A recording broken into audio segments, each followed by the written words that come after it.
Good morning, everybody, and welcome to Everything Bears, where we talk about everything Bears. Exciting show this morning. We have a guest coming on to talk about 13 personnel. Um, We got stadium news. yeah, we got stadium news. We got a man to cover. Sorry, guys, I am getting reverb in my microphone right now, so I'm hearing myself talk, but that's getting ready to go. All right. So, with that being said, let's get ready to roll into this and get this thing going.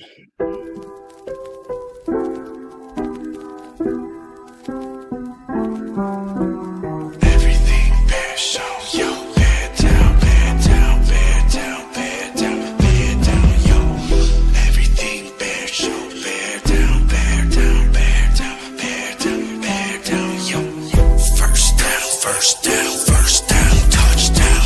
Everything between the walls, oh now, bow down to the ground. Lakeshore, downtown, sister throne of the north, up high, come down, find out, intercepted, locked down, found out, knocked down, nine down, in the state, touchdown, plow. First down, first down, first down, touchdown. Everything between the walls, oh now, bow down to the ground. Lakeshore, downtown, sister throne of the north, up high, come down, find out, intercepted, locked down, found out, knocked down, nine round, in the state, touchdown, plow.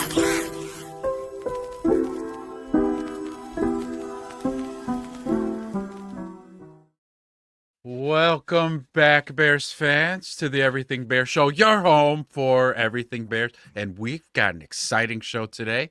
We've got a guest, a very special guest. Wedge, do the honors. Yes, without further ado, please help us welcome Chad to the show. Chad now has been a faithful listener for quite a while. One of the OGs, I would say. He joined us during the draft party. He's made several comments. You've seen him in there as well.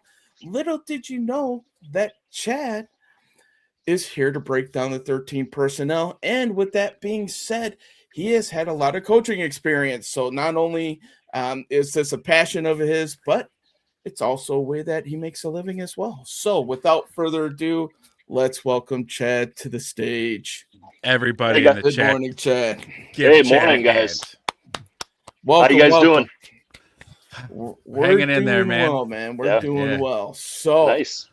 welcome to the show. Thank you for taking the time out of your day to help join us and educate us on this 13 personnel package. So, Oh yeah. with that being said, we're going to put you through the Everything Bears ringer here and give you a little interview if you don't mind, so our fans can get to know you, and then we can get to know you a little bit better as well. So, I'll let you Yeah. start, sir. Coach Chad, how are you such a big Bears fan? But not necessarily a Bears fan, but I do respect the Bears a lot.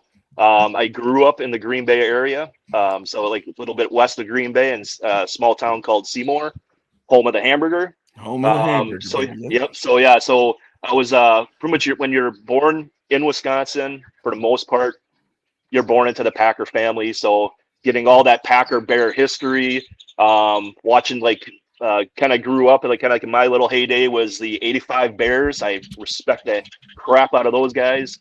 Sweetness, top dog, man of the hour kind of a guy. So I do know a little bit about the Bears. Plus, I always like supporting my former players. Wedge, you being one. So Nice. I enjoy supporting all my former thousands of kids that I've coached and young men and throughout the years. Yeah, that's excellent. How did you get into coaching? How did that happen? Were you a player first and then? Yeah, I was a player for quite a while. Was at Bayport High School. Went to Lakeland College for a little bit, and St. Norbert. Like most weekend warriors. I mean, hey, if I got injured, I could have gone pro, kind of a thing.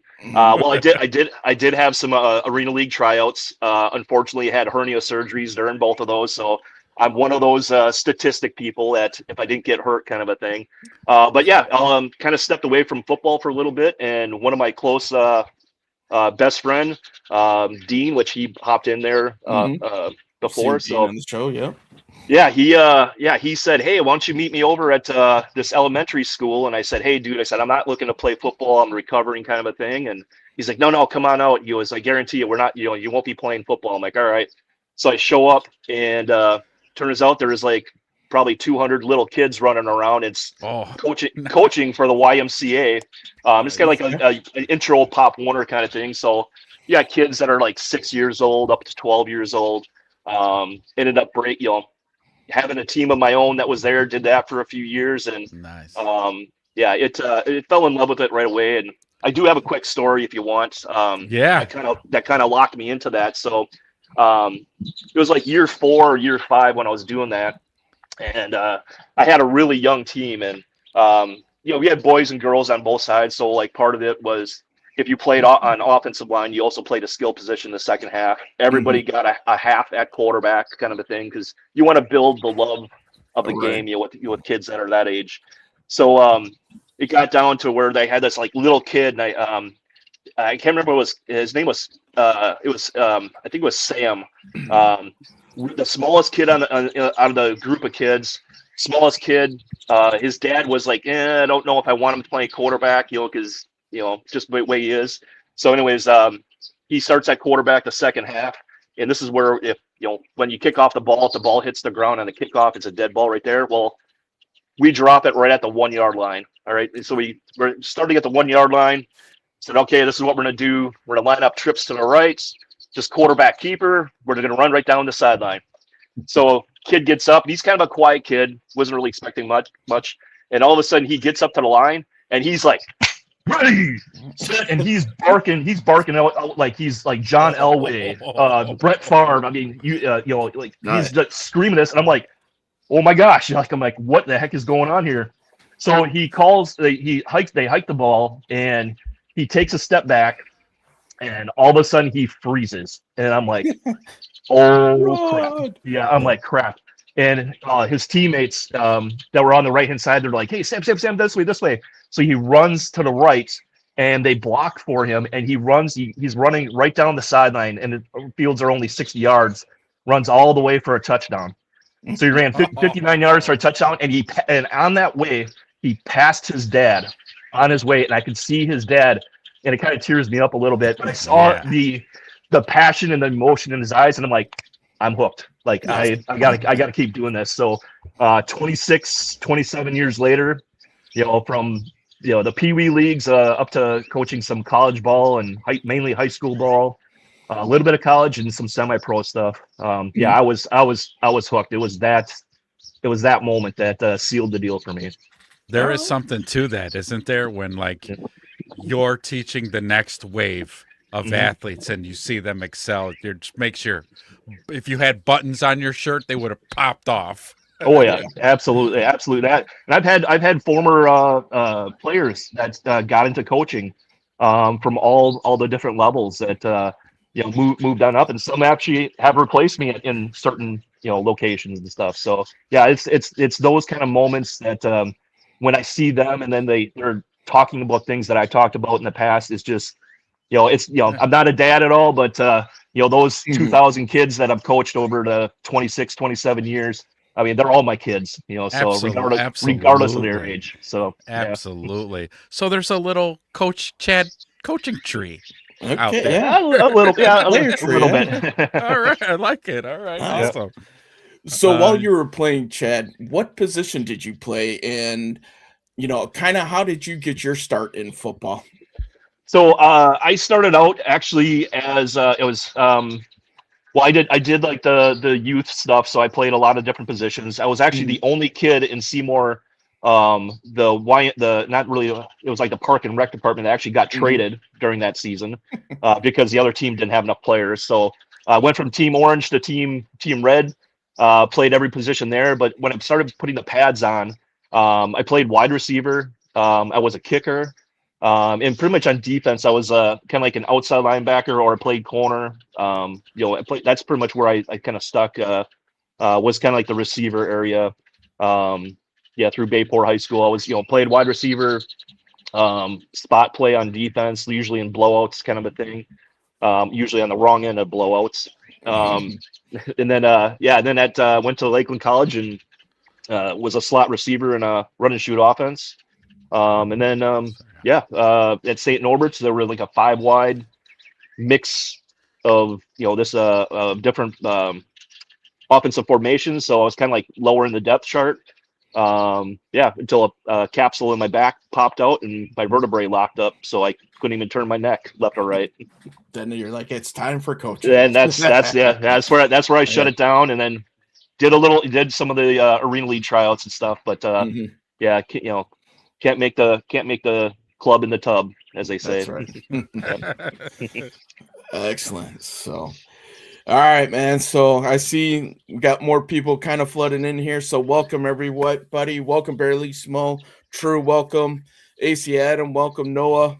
Thank you guys for stopping in and taking a look here. So we're just taking a few minutes here to get to know Coach Chad here, kind of having him walk us through his journey and go from there. So Chad, next question I have for you, man. I know some of the offenses that you used to run because I was part of those during our time with the Outlaws and the Storm and whatnot. But what type of things did you do to kind of stay current with the new waves of formations and stuff? Because we were a pretty wide open offense when we played. We were kind of mimicked after the Texas Air Raid offense. For those guys out there who might not know, just spread them out and let's throw it around the yard here. So, but what type of things did you have to do to stay current with the new formations and kind of the latest trends? Well, it's like a lot of football clinics I would go to, the Glacier clinics. Some of them like once in a while down in Chicago, or like at University or like at a hotel in Madison, Wisconsin. Like they would have the coaches clinic, there. It's a lot of video lectures, finding what you can online. I ended up I was blessed with running into one of my close friends, Ty. He and I coached at De Pere High School. That's where I met him. Turned out he has NFL experience. He, for like, I don't know, probably a decade and a half, from teams like he was with the Saints, the 49ers. Pretty much he followed a lot of like, if you know Mike Ditka, or not Ditka, Mike Singletary, with his path, through head coaching. He's a really good friend of Mike Singletary. So anyways, I was blessed to have him as a mentor. And I tell you, like just 2 weeks of, talking to him, picking his brain, I learned more in those 2 weeks than I did in, 20 plus years of coaching. So there was a lot of value in that. I appreciate that. He's also a really close friend. Love him to death. There was one time he and I, we were at, I was kind of looking at, wanted to be a head coach myself, and or just putting together an offense kind of a thing. And we're sitting in one of his classrooms, and on a weekend, and we just started talking football. Like, okay, well, the X's and O's kind of a thing. What's your foundation? Like, what are your rules behind this pass protection kind of a process? And we were only talking offense. We were only talking one play. Well, 6 hours later, our spouses gave us a phone call and say, "Hey, when you guys coming home?" But yeah, it's like it just snowballed into one another, and like, I could talk football and for hours on end, days on end, if I didn't have to sleep at all. So, but yeah, like as far as like getting back to the original question, is like where do you go? Clinics. Other coaches that you respect. You can even learn stuff from coaches that might not have success, like what not to do, and ones that do win. Like, wait, what did they change? Like, where was their moment of turn? And just always being open, receptive to all that kind of those kind of processes. That was the biggest impact on me, was like if you're not like a lot of people say, like a lot of coaches say, if you're not learning something new every single year, you might as well just stop, because there's something new, everywhere, whether it's a new technique, a new scheme, anything like that. So sure, right. The game's constantly evolving. And if you don't keep up, you'll be left behind. That's right. Yep. I mean, look at the NFL, right? First it was okay, RPO was the big thing. Now 13 is the big thing, which we're going to get into here shortly, guys. So thank you for hanging with us. Once again, welcome everybody. We're talking with Coach Chad here, just trying to get to know him a little bit here and kind of see what his background was me? in coaching before we get ready to pick his brain and have him break down what the 13 personnel package can look like. Now, Chad, correct me if I'm wrong. Coach Ty that you were talking with, wasn't he like one of the film study guys? You guys would break down tape together and stuff. I Oh yeah, vaguely remember you talking about that. yeah. When we kept on going, like he would send me some stuff, whether it be like X, like Twitter, kind of clips. Yeah, like he had one of his close friends was a position coach. I don't want to say too much because I don't don't want to give stuff away, but Yeah. he did have me sit down and say, hey, take a look at this as far as like breaking down of a player. So like this is part of the draft process kind of a thing. So there's two players he wanted me to look at and said, hey, just give me your feedback. What do you think? So one of them was Adoree Jackson, and I can't remember what draft year this was. It was like 2016, 17, 2018, somewhere around there. And then Mike Williams, the receiver from Clemson. Mhm. And anyways, so I started watching the videos and stuff like that, and I started with Mike Williams, and like, oh, big target guy. He's like 6'5". I saw him more of as a possession receiver. I'm like, I didn't necessarily like him early in the first round. As far as like where he kind of fell with everything. He wasn't a burner, but he was a big target. So if a team wanted a red zone big target kind of guy, yeah, they should draft him. But there was one player that actually stood out to me on that tape, and it wasn't Mike Williams. It was actually one of the games I had was Clemson was playing Auburn, and the corner that he was going up against, I'm like, hey, this guy's holding his own. Looked him up, found out that he's a freshman, and he's going up against Mike Williams, that I think was a junior, maybe a senior at the time. And I'm like, I really like this kid. Like he's being physical. He's the way he tackles. Well, that guy turned out to be Carlton Davis. And I said, I had told him, I said, hey, I really like that Auburn kid on defense than I do Mike Williams. Mhm. So in essence, like when you're watching film, for example, like scouts are looking at this, if you have like kids that are looking to, get into the game, and they might want to go D1 or D2, even D3. But if you go D1, it's never a bad thing to go to a school that might not be having a lot of success. So like, for example, like the old school, like Big 12, you might have had like a Texas Tech, or a Texas team at the time, and they're playing against, Kansas, which, when maybe was down, winning only a few games a year. Well, if you go to Kansas, you're going to show up on film against some of these top-notch schools, and you can stand out. And I'm a good example of like, hey, like I saw him stand out. Like he stood out on film. Like you never know whose eyeballs are being watching on this. So I would encourage like any young athletes that are that subscribe to your channel, to the Everything Bears, any high end athletes in the Chicago area. Hey, don't be afraid to go to a school that might not have a lot of success because you never know if you get you get on film and somebody else sees you. So. Yeah, especially with the transfer portal nowadays, man. If you are standing out, really easy to get over to one of those teams. That's for sure. They seem to find everybody that way. Yep, a lot easier now. Yep, absolutely. Yeah, that's super interesting. I like hearing that because I'm not a huge tape junkie myself, but seems pretty obvious now that you say it out loud that, hey, yeah, I'm going to the tape watching this guy, but you go, wait a minute. Who's this guy? Now you're watching that guy. That's awesome. Yeah, that's very encouraging for young athletes to hear, for sure. All right, guys. So there's 20 of you guys loading in here. So again, we're talking with Coach Chad, just kind of getting to know him a little bit before we start breaking down the 13 personnel. As you got any other questions for Chad before we get into the meat and potatoes here? I don't think so. And if they do come up, they'll come out. I'm just excited for this breakdown. I've been like, Yeah. I've been so excited for the last couple of days. So, Chad, why don't you give us the quick, 45-second pitch on what we're going to go over here over the next several minutes here with the 13 personnel package? Yeah, absolutely. Yeah. So I did some copy and paste of some stuff that I had and added, some Bears flavor to this, this slides and stuff like that. It's gonna be about 13 personnel, and mainly it's the math behind the 13 personnel and how like a play caller or a coordinator or Ben Johnson would look at how he would grid a field as far as like, okay, like.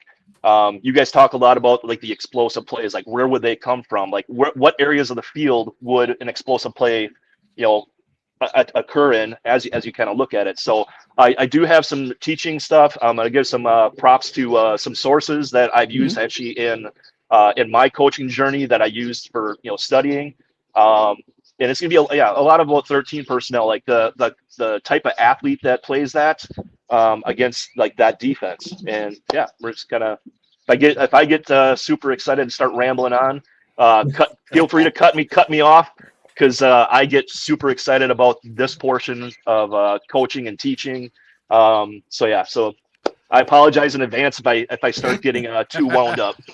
The good news is we still have an hour and 40 minutes, Chad. So Perfect. I don't think we're going to be worried about time here. So All right. All right. Sounds good. So let's just make it through a couple of these comments here before we get ready to throw that 13 personnel package up on the screen.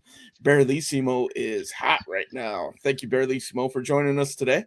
He's talking about the same thing, how he found Jalen Watson when he was scouting Drake London. So Xavier Thomas in that previous comment, he saw him as well. So but without further ado, let's go ahead. Let's get this presentation going here, chat. We'll go ahead, get that up on the screen, and we'll get you ready to get rolling here, start breaking it down and letting us know what we see here.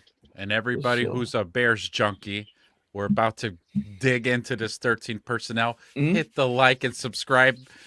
Hit like if you're a regular. Hit subscribe if you're new. And thanks for joining us.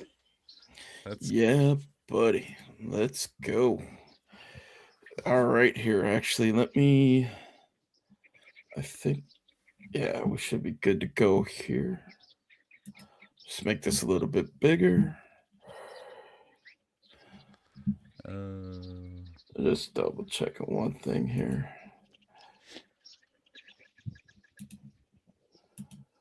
This is the one we want to do. Let me grab the presentation so it's a little bit bigger for you guys here.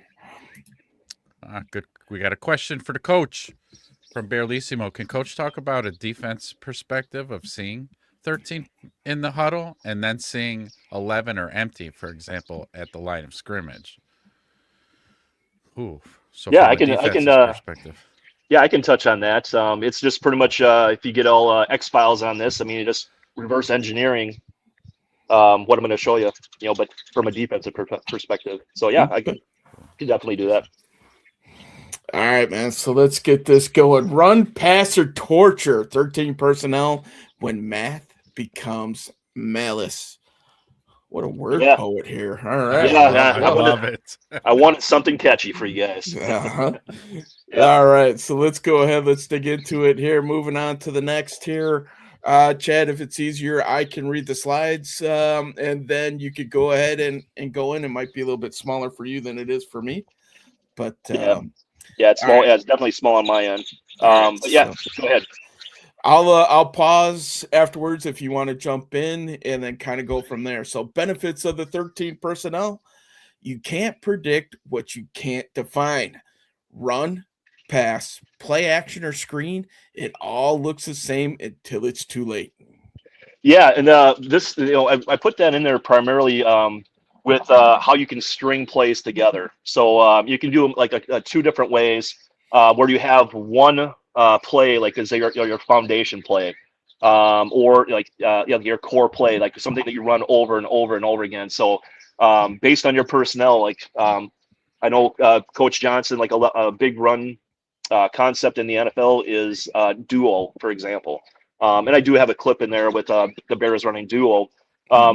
running duo, and then like that run, you can run action or a play action pass to hit different areas of the field that's open. So everything kind of looks the same. There's also so that's one way to kind of teach it is like as a play putting together plays is creating that string, and another one is kind of creating a what's my strong side run, weak side run, a 3-step pass game, a 5-step pass game. Like you can do a string going that way too as well. So yeah, you can't predict what it is because if you line up in the same thing over and over again, it's like, okay, well, what's going to happen here? Are they going to run to the the 13 personnel side, the three tight end side? Are they going to go weak side? Is it going to be some kind of a shot play where you get an explosive off of it? Like it all looks the same. I think the best example for us as Bears fans is that Philadelphia game, right? They just bludgeoned the Eagles to death with the 13 personnel and then threw the dagger at them with Cole Kmet leaking out the backside. Just that sequencing, if you think about that, everything looked the same. Cole Kmet with the big play that kind of put that game on ice for the Bears. So, all right. Matchup tyranny. A linebacker on a tight end, too slow, especially with our tight ends. A safety on a tight end, too small. A corner, good luck tackling him. Yeah, and this kind of gets back to like evaluating players and the type of athletes that Poles selected at the tight end position for Ben Johnson. So you got like Colston Loveland. He's more of the receiving, down the field. He can split out wide. This kind of gets to where Bellissimo was talking about, like 11 personnel or empty. You can split him out wide. You have to treat him like a wide receiver because he catches like a wide receiver. So you get matchup differences. Like if you don't have a corner on him, well, now you got a safety that might be a little bit too small, might not have as good coverage skills, or you get a linebacker. Depending on where Loveland is lined up, you motion him out, and it's like, okay, now this guy's on man. He's got to run with him, so you can create a matchup advantage for an offense. So in that aspect, and then on the counter side of it, if you play too much like dime or too much dime personnel, well, now you got 3 big bodies, and you got too many corners out there. It's like if they're got the mindset of a Deion Sanders where they don't like to tackle. Like the Bears Eagles game, you're going to have 200, 300 yards rushing that game. Okay. Defensive breakdowns by design. The 13 personnel forces defenses into base personnel, then attacks their weakest link diagonally and vertically. Yeah.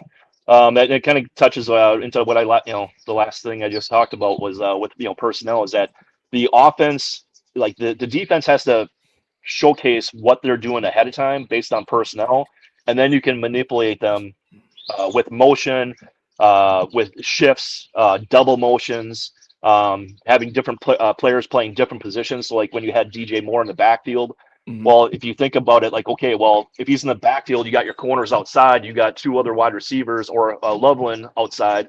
It's like, okay, well, do I play a corner if there's a like a top-notch corner? I'm trying to think of one offhand. And my mind's just going blank. But yeah, well, a Pro Bowl corner that's in the back and inside the run box because he's playing DJ Moore. Like, well, okay, well, now he's part of the run box. And if you have a Swift or a Munungai in the back there, well, now you motion, let's say, Moore out of the backfield. He takes him out, or he brings him back into the box.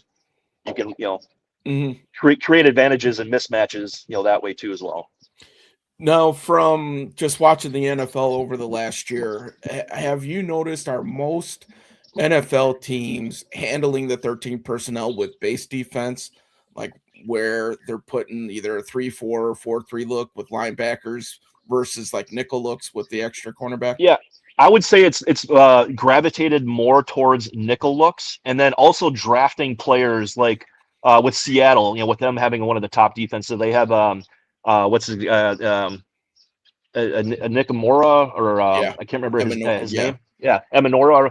Like he like big safeties like that can run, can tackle, can play a run box, but also has pass coverage.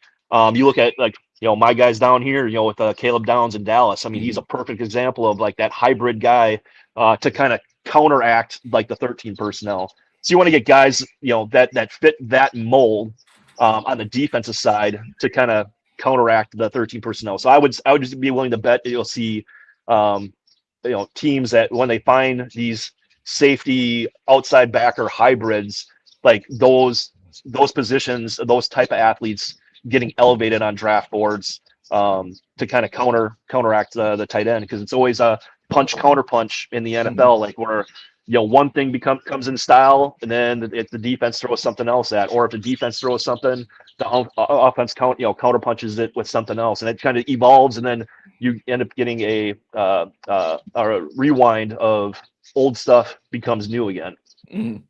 Might be why the Bears are putting Malik Muhammad at corner during this offseason, huh? Who knows? We'll see. All right, so how would Ben Johnson or any play caller grid the field? So let's take a look. Going to start breaking it down here, boys. Yep. Go ahead. Sorry.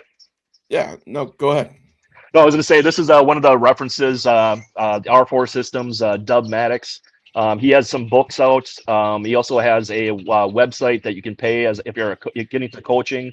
If you're looking at becoming a play caller, specifically offensive coach, I do recommend his stuff that they have there for the R4 Systems, in the books that they have as well. Okay, so using a process called Halo, there's 15 bubbles on a defense for the offense to attack. There's different passing tubes, both vertically and horizontal, and then the run gaps that go with that. Yep, and then so like the passing tubes, I mean, there's 5 passing tubes that, and we'll get into this, that are, if you divide the defense into like a high-low kind of a situation, there's 5 passing tubes above where that divide is, and we'll discuss that. And then below that, there's 10. Now that 10 can be anything from a quick game for a wide receiver to a run gap, within a run box. Okay. All right. So this is a quick shot of the 13 personnel, where you have the 13 tight ends highlighted here, or the 3 tight ends, I should say, not the 13. Yeah, and we'll use this clip as our teaching moment, for like how this looks. And I apologize, I don't have a sideline view of this. I was trying to match it up, but I found this one, which was a good example of how 13 personnel, how it can be a super strength. Okay. So let's move on here. All right, so this is starting to break down the passing tubes, it looks like here. So yeah, so if we look at the passing tubes, and like when Caleb Williams, for example, walks up to the line of scrimmage, you'll see his face mask like move left to right. So I'm not saying this is what he does, but this is something that you could teach a quarterback to look, scanning it from like left to right, right to left, back and forth. So here, the field is broken down. This is kind of like I based this one off of high school hashes. So it's not NFL hash marks, but the first thing, if you go left to right, that first passing tube, like where it goes, it would be from the sideline to either the top or bottom of the numbers, depending on how the field is painted. So that would be like the first passing tube. The second one would be in the seam area. So you're like right at the hash marks, coming to the bottom, or the top of the numbers from there. You got the middle of field, that'd be passing tube 3. Then you got the equivalent on the backside. You got passing tube 4 and 5 to the opposite sideline. Okay. So what is Halo? Halo is a visual process that assists finding the bubbles of open space and man advantages against all defense. So the H, the hard deck. Yes. You want the hard deck. I'll explain this in the next couple slides. It'll kind of expand more on that. So, but yeah, if you think of it as a halo, and this gets back to the R4 Systems with Coach Dub Maddox. It's just one of the acronyms that he had to make it simple for a coach or a quarterback or any offensive player or offensive coach to easily understand and kind of check off the boxes as they're looking at the field and gridding the field. All right. So the A is apex, L is the center line, and O stands for the outside. All right. So here's the 13 personnel. Kind of going through some of this stuff here as well. We got the hard deck and the apex highlighted here. So go ahead, Chad. Yeah. So here's the formation that from that clip that we had with the 3 tight ends on the right hand side. We're on the left hash. So like the H in the hard deck, that's where you kind of divide the defense from your vertical stem. So like everything below the hard deck is like your shoulder stuff. So it's like your quick game, your run game. Everything above is your passing, your passing tubes up in that area. Okay. And then the apex, that creates your run box. So now this varies based on your offensive formation. So let's say Luther Burden splits out left there to the left hand side. So from the tackle to where that receiver is, if there's no tight end there, and like the next receiver is split out, your run box is actually going to be half the distance from that tackle to that split end wide receiver. So let's say it's Burden, that's outside there. Now on the opposite side, on the right hand side, where your run box would stop, now is about 2 to 3 yards outside that tight end. Since we don't have a wide receiver that's flexed out wide. So like let's say Loveland flexed out to the top of the numbers by the 30 on the top of the 30 there. He's flexed out wide. Well, now your run box just expanded and you're almost at the hash mark. So that's a pretty wide area for your run box to be, and how you look at the defense. So that's the H for the hard deck. The A for the halo is the apex lines for your run box. And then you can see in the green that's kind of highlighted there. That would be the run box in this scenario on this clip. All right. Let's move on here. So just some of the animation here. So the hard deck stops there at the top of the run box there. Yeah, and one more thing about the hard deck. So, like, let's say you're coaching high school football. That hard deck, a good landmark that you might hear your coaches talk about is on the hard deck. It's like where that official is, and he's usually between like 7 and 10 yards. So it's like, okay, everything above, like, past him is above the hard deck, and everything below that, that's where my line is from sideline to sideline. But in the NFL. I was just going to say that it's kind of almost split by where the linebackers are, right? Because the linebackers are usually a step or two in front of that official. Usually, they're like 1 to 2 yards depending on the athletic ability of that linebacker, and which you would have to use in the NFL because they put that official that was in the run box. They moved him behind the quarterback now. Okay. All right. So this is another clip. So this is basically highlighting the hard deck that we were talking about. You can see the linebackers and the D-line all within that space. Yep. This is against the Browns. So you got Myles Garrett out there almost kind of in Wide a wide nine. nine. Yeah. Yep. So. Yep. And you can see with the defensive players, okay, like if you want to say how many guys are inside the run box, well, now we know. All right. So if we count them up, there's 8 guys that are inside that run box based on sorry, there's a train coming. I don't know if you guys can hear that. Yeah, you're good. All right. So that gives you the run box. Oh, wait. Right. We'll give it time. We do got a chat, so we'll mute Coach's mic just for a second with the train passing. Berlissimo had a question for Coach and asked about levels, floods, and delayed releases from the 13 in play action pass game. I don't know if you can elaborate on that a little bit and give a little 2 cents to that, and just give us a thumbs up if that train is past you. Yeah. That was actually a short train. So right. usually they're a little bit longer. Hopefully there's not another one for another half hour. But excellent question. And actually, if you can hold off on that question, I can answer it better in a couple slides. Perfect. A few more slides down that can better display what Berlissimo was asking. All right. And guys, if you guys have questions that you want to ask Coach, make sure put them in the comments. We will get to them, time permitting, which I think we'll be okay on. So anything as we're going, feel free. Throw questions in the comment as well. We're all about the interaction here, so you know how we do. All right, so next slide here, we got the center line talking about the outside as well. Uh-oh. Did we lose you?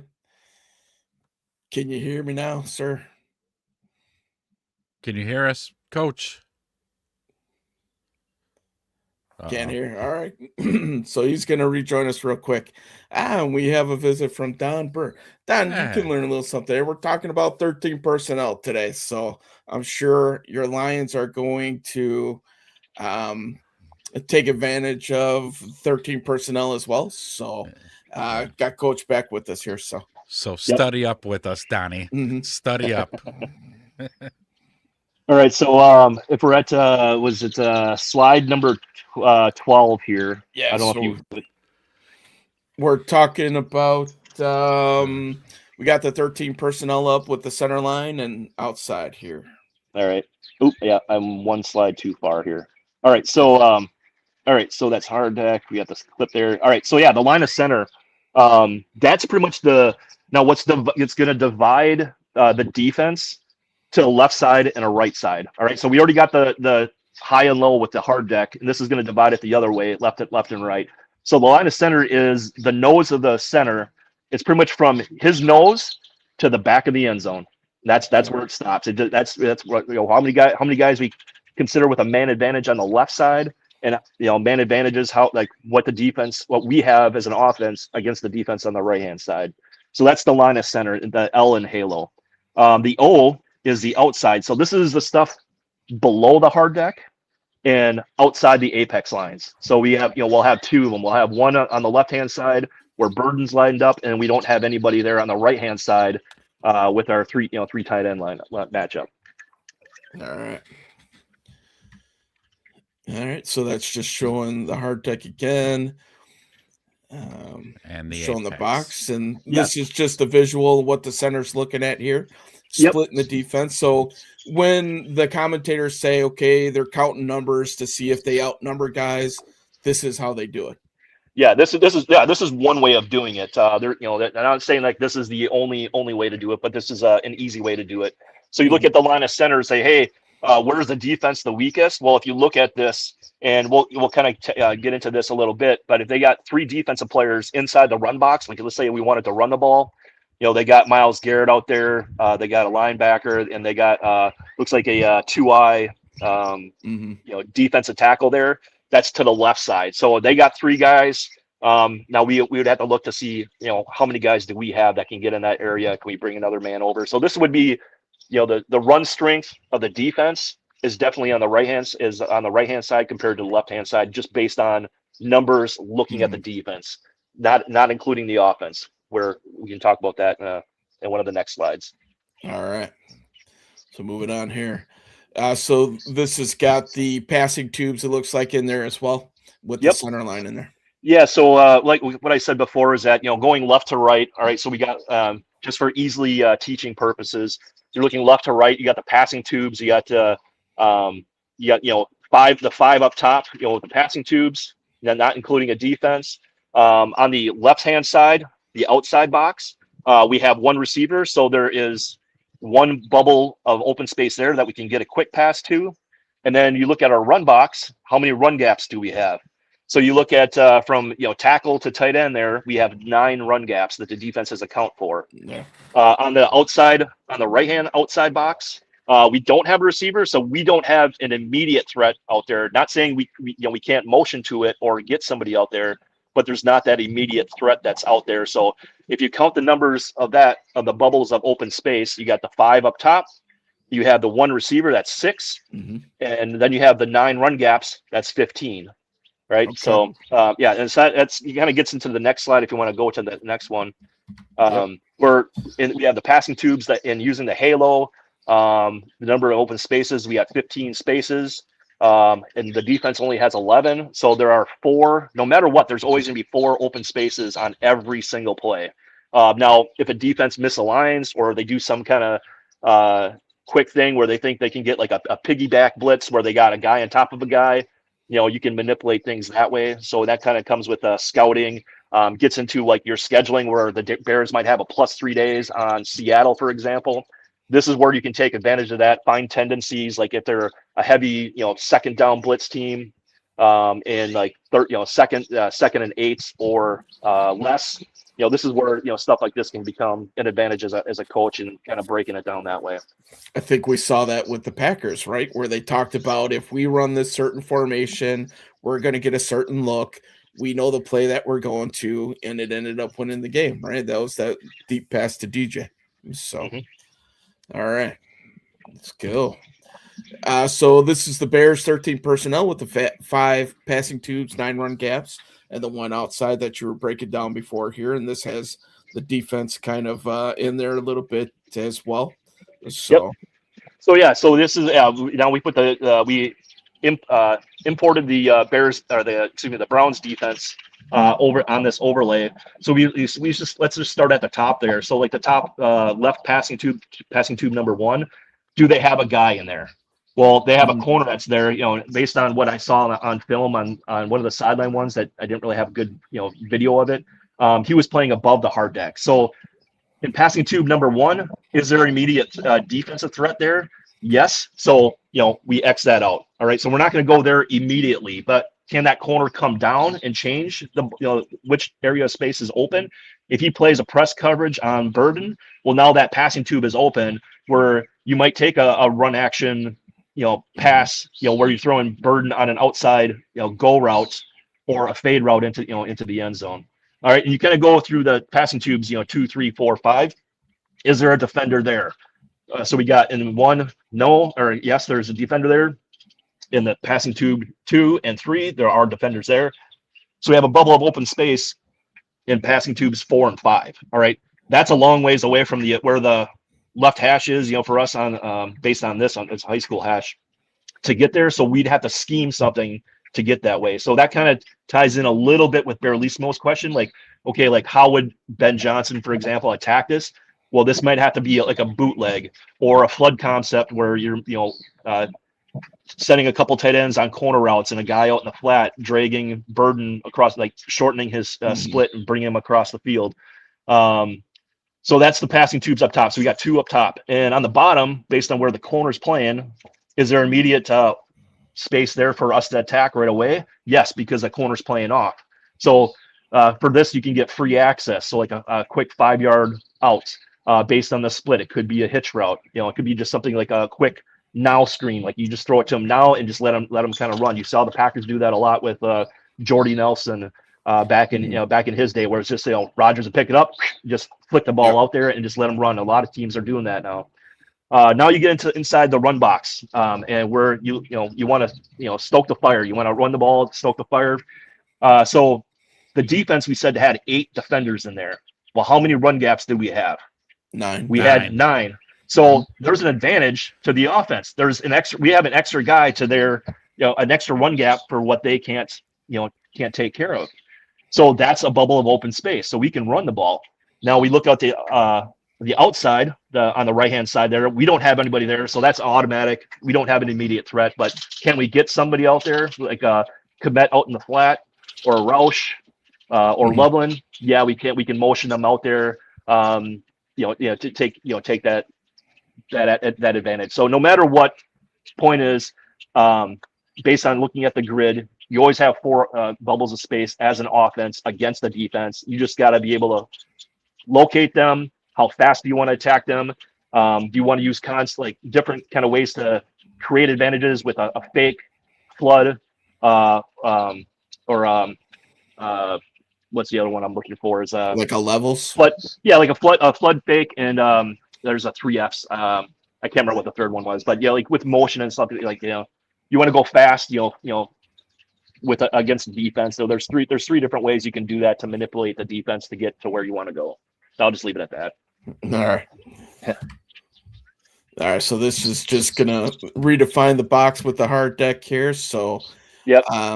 Yeah, let's let it roll here. You got that GIF queued up there, and this is running the duo concept you were saying, right, Coach? Yeah. So this is gonna be the duo concept, which is just without getting too technical in it, it's like an inside run game where you take the immediate defensive line, the first level of defenders, which is your defensive line. You use a lot of combo blocks or sealing outside blocks by tackles or tight ends to get. It's pretty much the old Marty Schottenheimer 3 yards in a cloud of dust. This is an easy way to get it to just gain an extra yard or two. And on here, you can see the Bears will motion inside to get a leverage advantage, to get their guy inside the box to seal that outside edge. And if you look at, I know we can't pause it here, but if we're running this play, all right, the Browns can't stop this because they're short one guy in the gap. So when with DJ Swift, or excuse me, DeAndre Swift, in the backfield, there's techniques you can do with the running back with landmarks, with the steps, the side, the counter step, and then with jump cuts and stuff like that. You can read the blocks, whether you want to read a defender or if you want to read like the butt crack pretty much of the offensive lineman, which you get in your like traditional like zone track kind of teams where you're doing one cut. In duo, you like jump cuts, in my opinion, are a lot better and produce these kind of results where it's just a quick one cut and a burst. You can see here, based on using the grid with the left and right, we said, hey, they're a little bit light on the left-hand side of the line of center. They have three guys. Well, where does Swift end up? He just naturally ends up there with his technique. The line blocks for 2 yards. The technique of the running back goes 2 yards, and you fall forward. You're going to get at least 5-6 yards. In this concept or this play, they got 7-8 yards on this run play, just based on just looking at it based on numbers, man advantage in a run game. You're looking at it too, so it looks like Dahlman and Tooney are doubling it at the point of attack. You got Jackson and Darnell Wright working a combo block where Jackson is working up to the linebacker after Wright takes over, which that's all timing. That's all the stuff that really changed this running game for the Bears after the bye week. So this is some of the byproduct of that. As we all know, after those first 4 games in that bye week, the run game really started to take off. So these are some of the concepts that they really worked on, and you're seeing it firsthand. And this is running out of the 13 personnel with 8 guys in the box, right? Traditionally, as fans, we all know that if there's 8 guys in the box, that's telling you to pass. But the fact that you can run and get 6 to 7 yards in an 8-man box, once you start doing that, that's how you could dominate a team and just take over the game. Yeah, and then if we could go back a couple slides to where we had the grid that all colored up there, like slide 14, I think it was. Sure, we'll get it going here. So let's go. Yep, we go one more back. Yeah, I clicked out of the window. This one here, yeah. So this kind of gets into how you build off like as a play caller and stuff. Like you're using that duo, and now that we saw that, okay, like what kind of explosive plays can we have? And this kind of ties into what Bear Leesman was saying prior with like how would you flood a field or hit over the top? Yeah. So example, like if we're running duo a lot, and all of a sudden now that free safety is starting to creep a little bit closer to the run box, like inside the run box there. Well, now if we got, I can't remember who the outside number 1 tight end was. I think it was Smythe motioned in, or it was Kmet motioned in. Now you can send him on a on a run action or a play action pass, get him to stretch that safety, get past him, and then bring another guy in, like let's say Kmet or a Loveland underneath, like whether it be like just a sit route or a dig route or any kind of like double post or double corner kind of concept, and do a high-low on that safety, whether you want to go, attack him if he's coming below the hard deck or stays above it, or if you want to stretch him horizontally, like which passing tube does that free safety now cover? Does he go to the left side or right side? A cleaner example based on this, okay, so we got the 3 tight ends on the right-hand side, and we're going to number them from outside in, tight end 1, 2, and 3. So let's say we got, tight end number 3, and we run him on a corner route. Let's say we push him at 7 to 10 yards, and he's running a corner route, and he's going to occupy that bubble, the passing tube number 3. That's the center one there. Mm-hmm. And now we got Loveland. Let's say we want to get him out in it's a flood concept. Well, now let's say we arc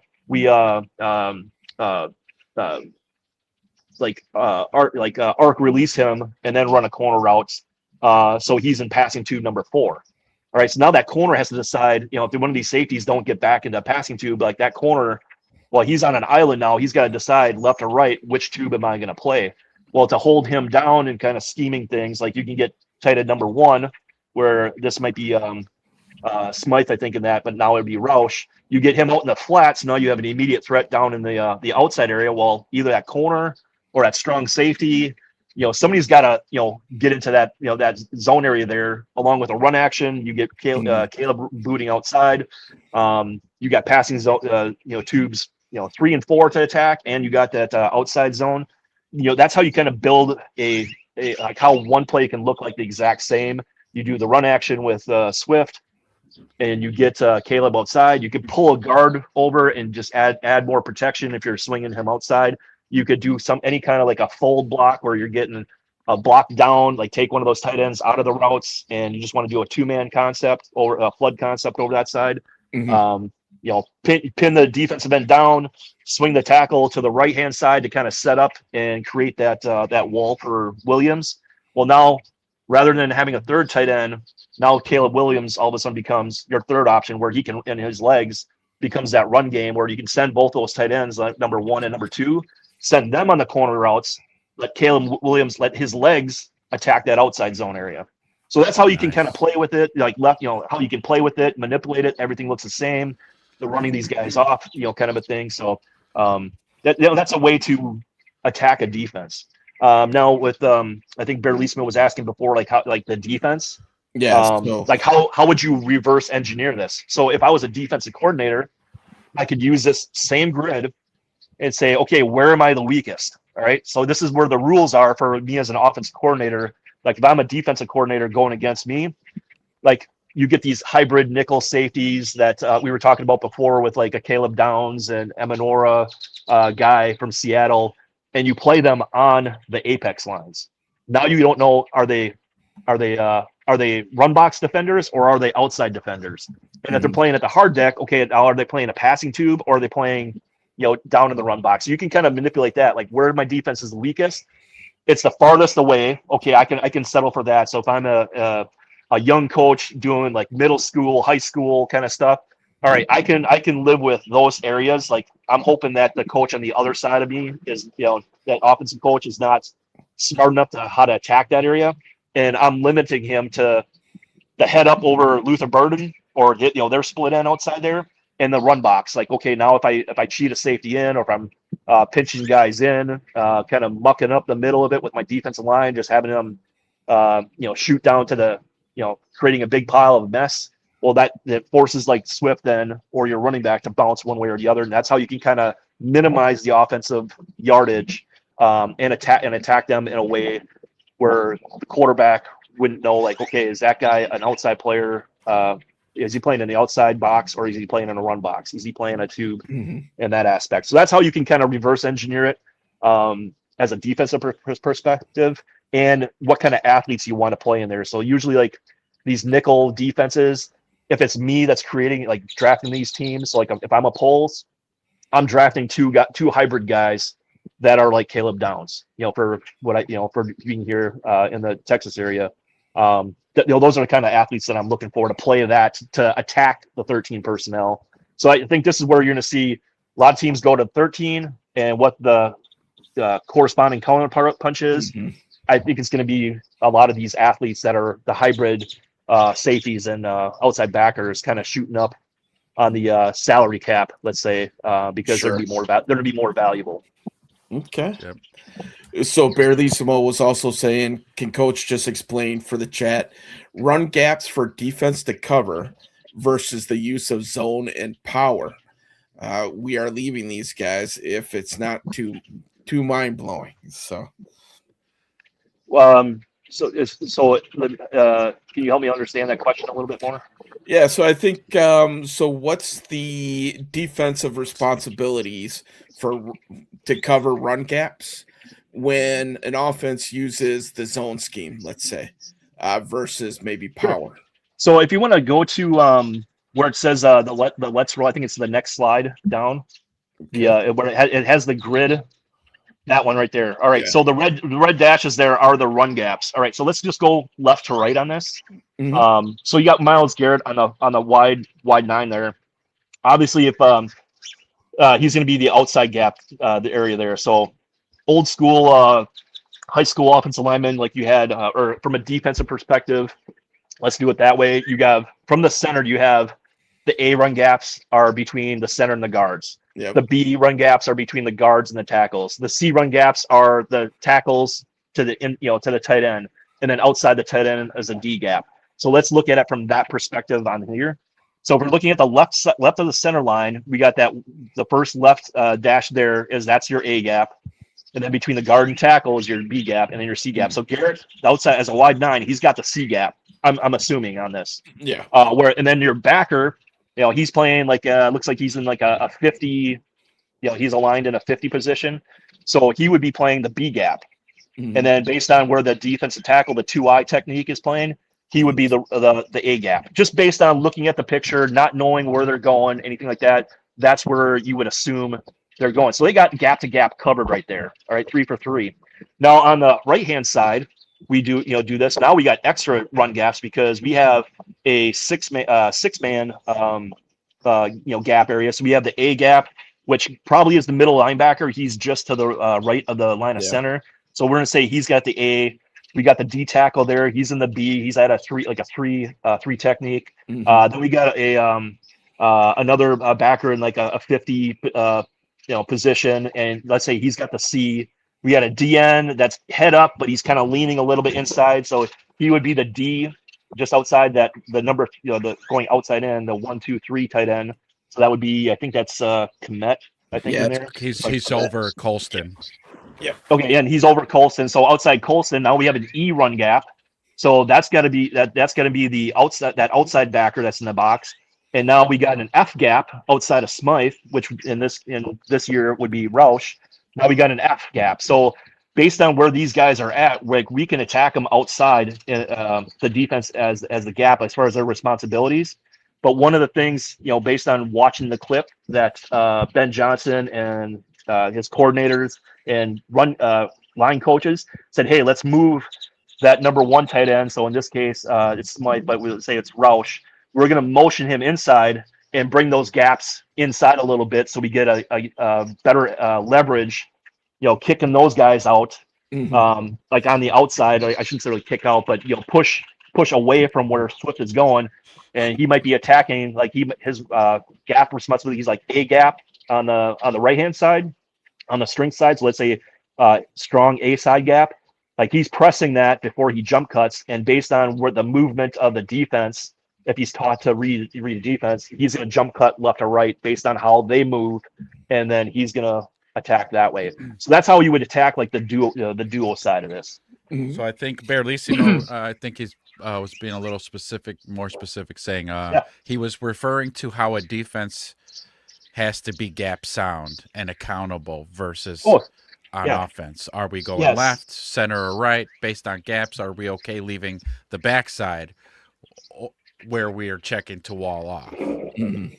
Yeah, so like something like this, so like if I'm a defensive coordinator, being gap sound from the defensive side, if I see that linebacker moving in, well, I might, you might want to, move that hybrid safety outside backer, motion him so he's inside that run gap. So if 30, yeah. so that would be the counter punch for the defense. Let's say in this scenario, like they've seen the Bears do this, he motions in.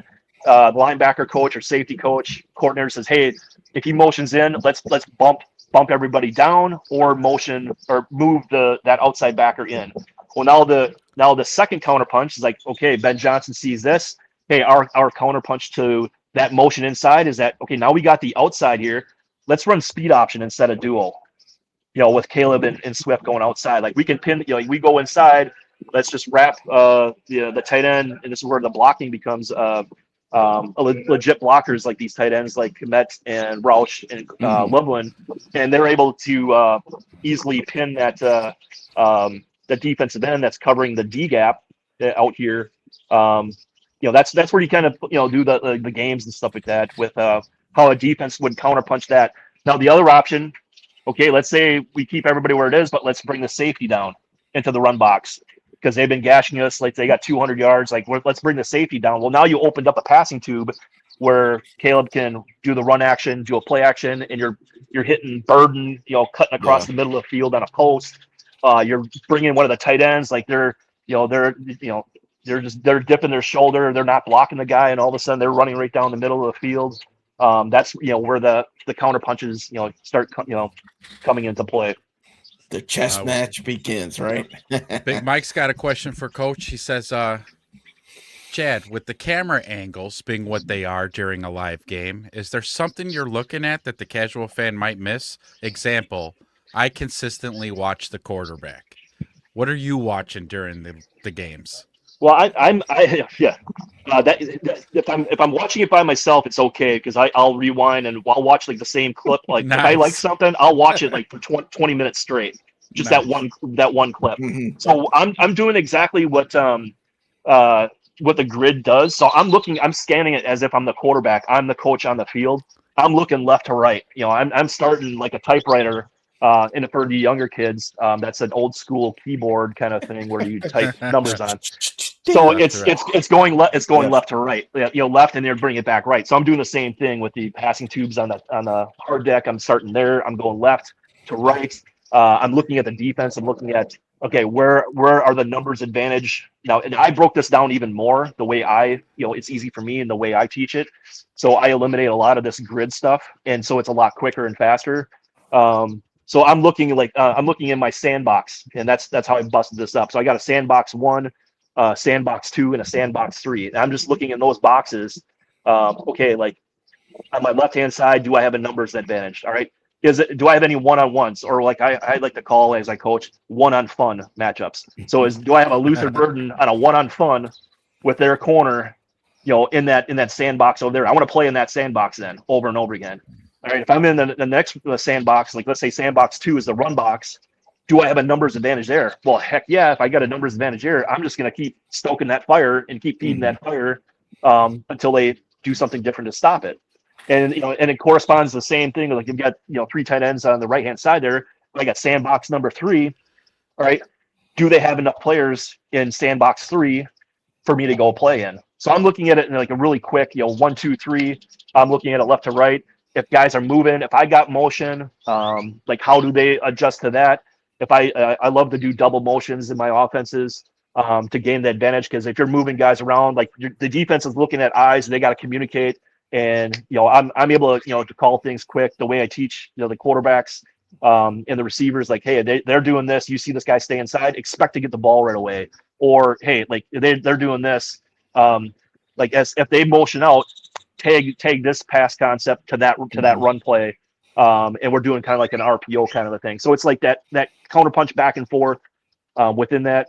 And let me just say this too, is that if you do become a play caller and want to get into doing this kind of stuff, create a limit. You can have 1,000 plays out there and on your script, but if you're on a high school offense and you're varsity Friday night football and you're only running 40 plays a game, you don't need 1,000 concepts on your call sheet, because you're only calling at the most, you're calling 40 plays. And if you got a couple core plays, you're calling those like 2 to 3 to 4, maybe 5 times in a game. And you want to have those counter punches. So you might only have like, 3, maybe 4 at the most, depending on the number of plays you get as a high school coordinator.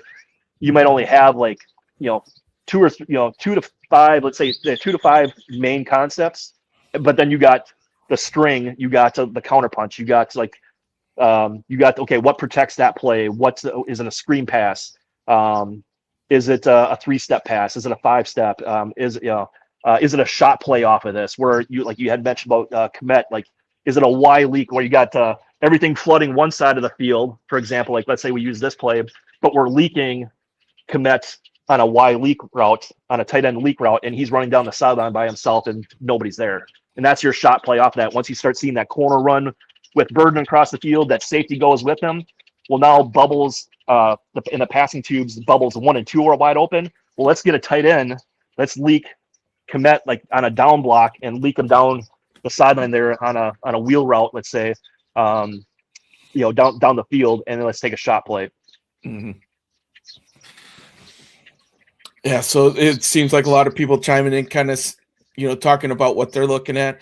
I'm similar to Barlissimo. If they use motion, I check to see if they're in man or zone. And then for me, just old habit, I always look at the offensive lineman, because they tell you it's not as obvious as it used to be if it's going to be run pass, what the matchups are there. Oh, So yeah, absolutely. Yeah, because like that kind of goes into the film study to get more detailed. Is that, okay, like for an offensive lineman, are they sitting on their heels or are they sitting on their toes when they're is it going to be a run or a pass? Are they run blocking or pass setting?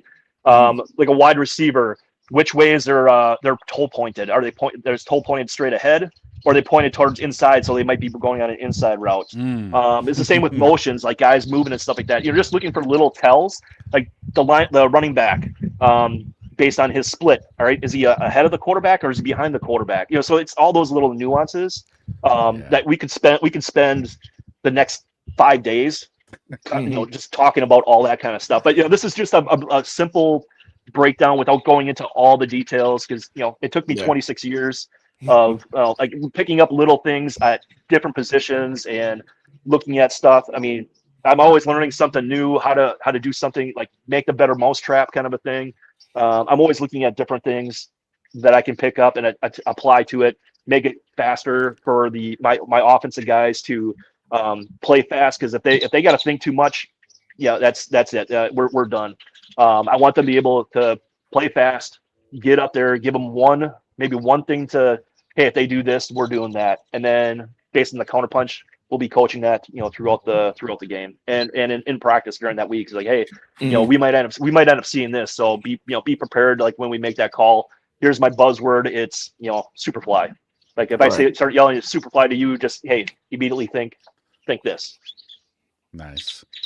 Yeah, I myself I'm just a caveman.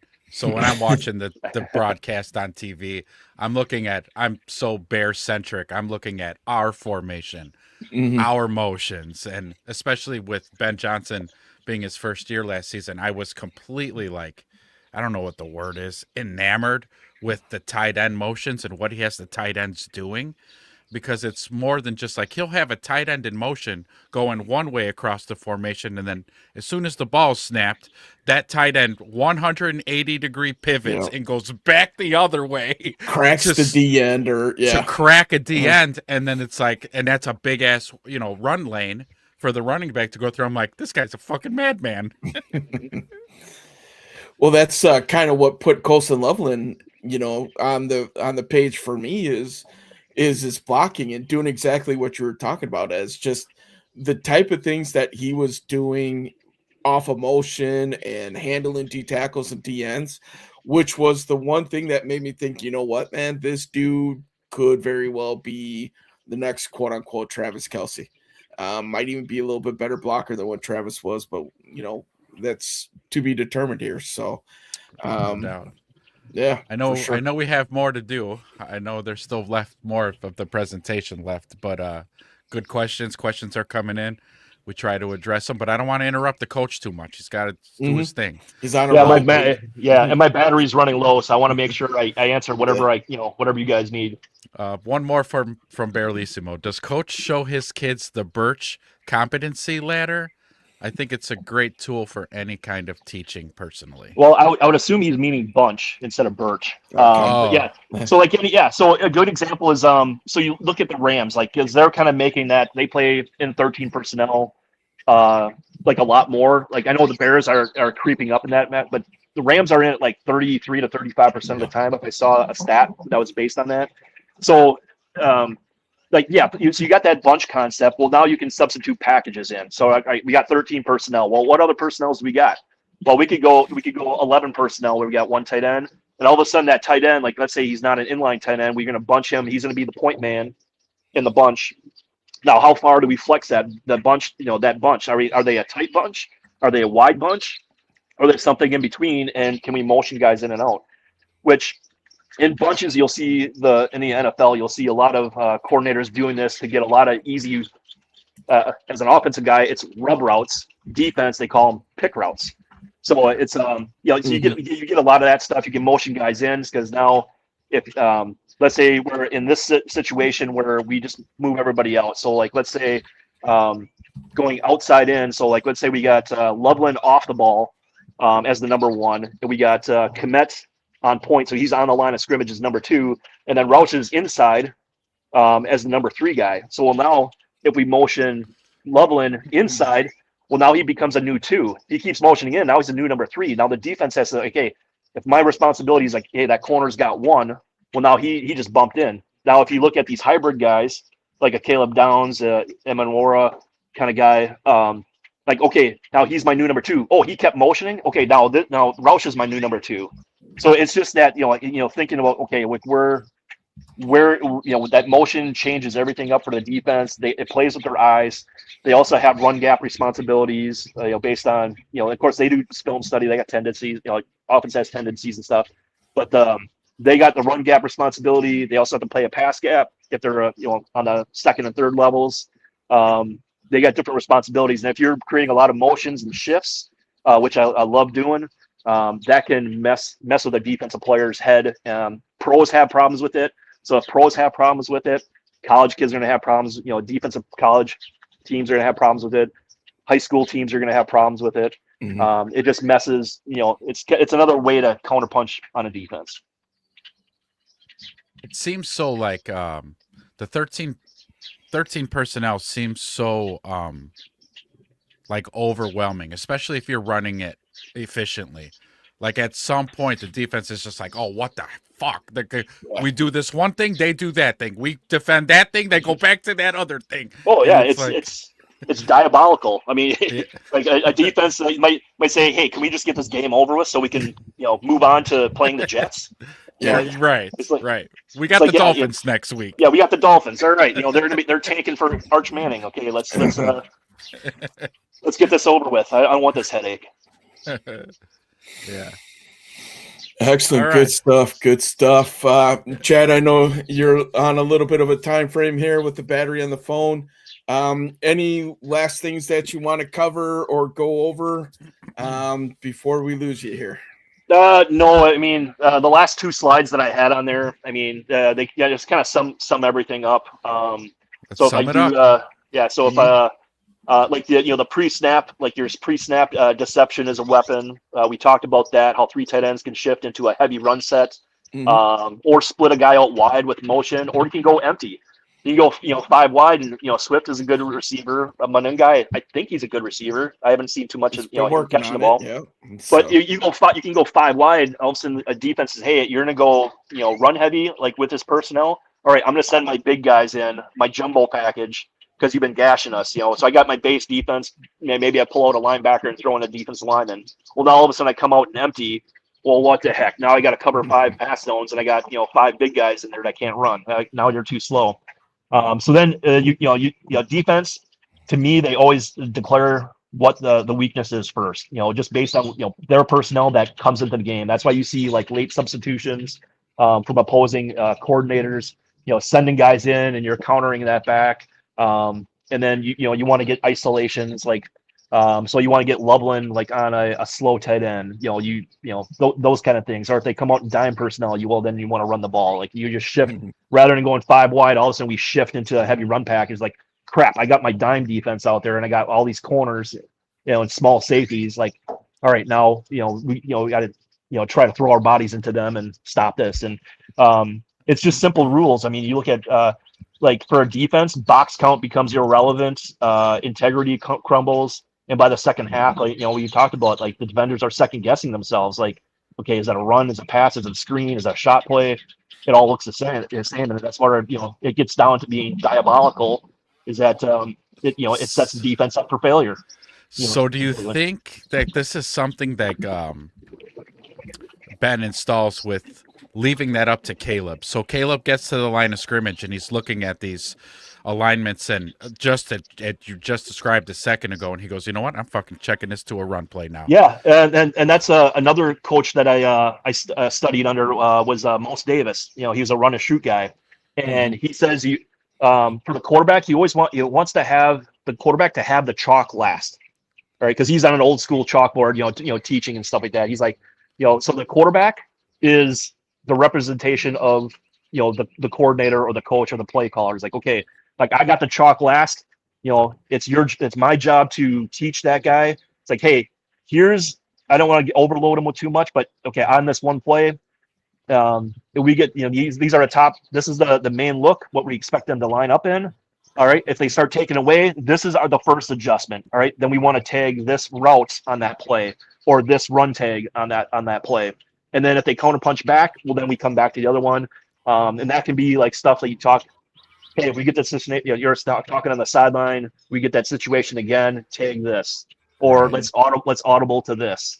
That's where you get into Oh, those conversations. And That's letting gonna the be quarterback, letting Caleb Williams, hey, here's the chalk. It's you're the field general. Like I Right. can't do all this for you, but I can Yeah. prepare you the best I can, and let your kids roam free. Yes. Go out there, let them Be- feast. let them feast, become part of the world. And This let is them go. this is gonna be a big year for Caleb. This year is gonna be a big year. All right. Madden then, was right to put him on the cover. Yeah. Yeah, and then kind of like this is the final slide here is that 3 tight ends walk into defensive secondary and nobody walks out. Nobody walks So it's out. it's the comedy and tragedy where kind of getting back to that same thing again. You got a nickel corner on 260-pound tight end. That's laughable. That's the comedy, and you get a strong safety and man coverage. Well, that's tragic for a defense. And then the play action maze, you got play action, run action, linebackers step up, safeties freeze. You can hit them over the top, with some of these, run action, play action passes. That's where you saw a lot of Loveland, especially late in the season. I saw him doing those corner routes, they had a corner biting up, and then they're hitting that Yeah. passing tube number 1. They're hitting right over the hard deck, right in that Killing area. them, just killing them with that Carving play. teams up. I saw them do it to the Packers Yeah. I don't know, a half dozen times in a Yep. half. And then it's attrition by design where the defensive backs get mauled in the run game, linebackers get stretched in the coverage, and by the fourth quarter they're gassed and grateful the nightmare is almost over. Punchline is there's no joke, just 13 personnel over and over until the defense breaks. Love it. I Excellent. love it. A couple quick ones before you get out of here, Coach. Jay Grizz asks, you keep mentioning Caleb Downs. Do you think Dylan Thieneman could be considered a hybrid safety like Downs? Emmanuel or Kyle Hamilton? It kind of depends. He's kind of a thin frame guy. He could be. I see him more as a free, in my opinion. I see him more as a free safety. So he's going to be playing the back half, and so he might be the one that plays above and below the hard deck.